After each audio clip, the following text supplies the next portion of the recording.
สบายดีพี่น้องพงปายและสู่ทุกคนเนาะพบกับบาวแม็กคาเมโลเนาะ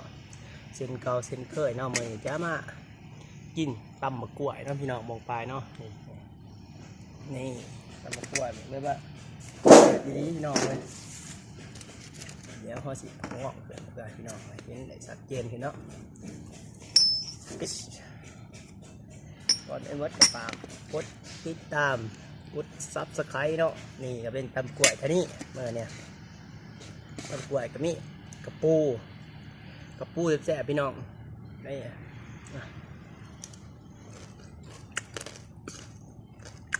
ตำกล้วยตาถึงมากเนี้ยกระปูหน้า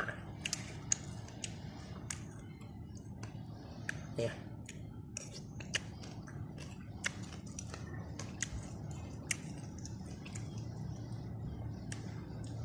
นุ่นๆรสชาติก็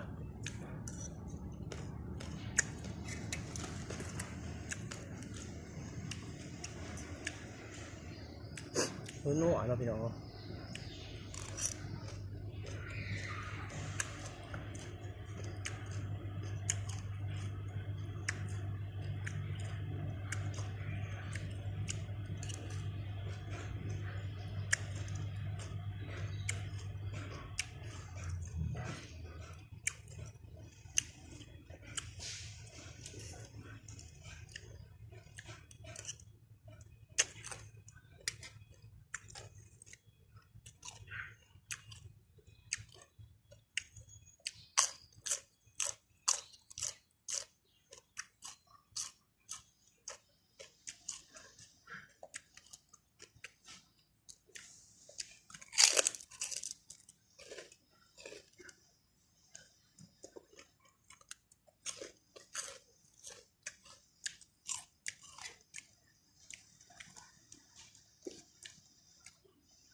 ต่อพี่น้อง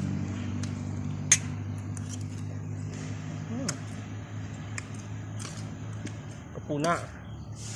แซ่บหลาย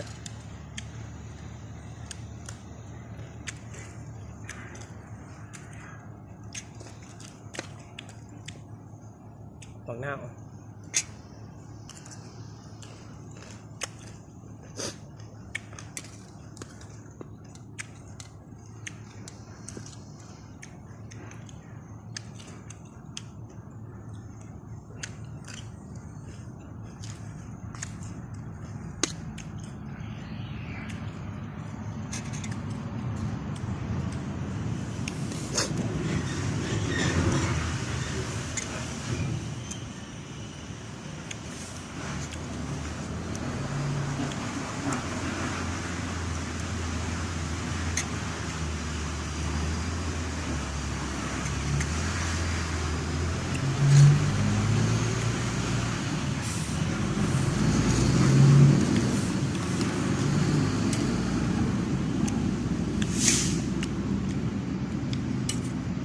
ก็นำเลยพี่น้อง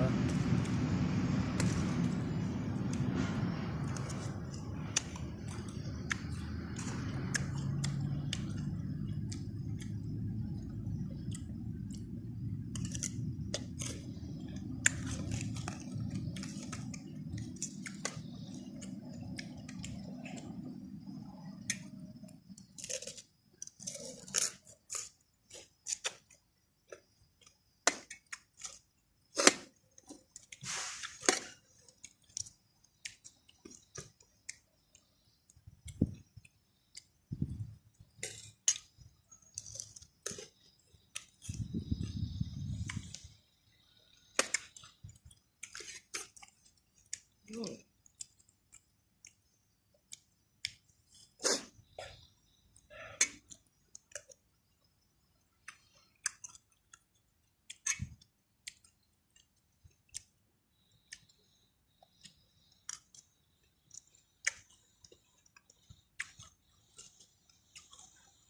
คุณหน่อย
ใหม่ๆแล้ว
เฮ็ดไรพี่น้องเลยมาหอดจุดนี้ครับบาแม็กก็ขอกล่าวคำว่าลาไปก่อนเนาะครับพี่น้องเดี๋ยวจะเข้าไปเฮ็ดเบี่ยงก็อย่าลืมกดติดตามกด Subscribe เพื่อเป็นกำลังใจในการเฮ็ดคลิปต่อไปสำหรับแม็กเนอะแต่สำหรับวันนี้ผม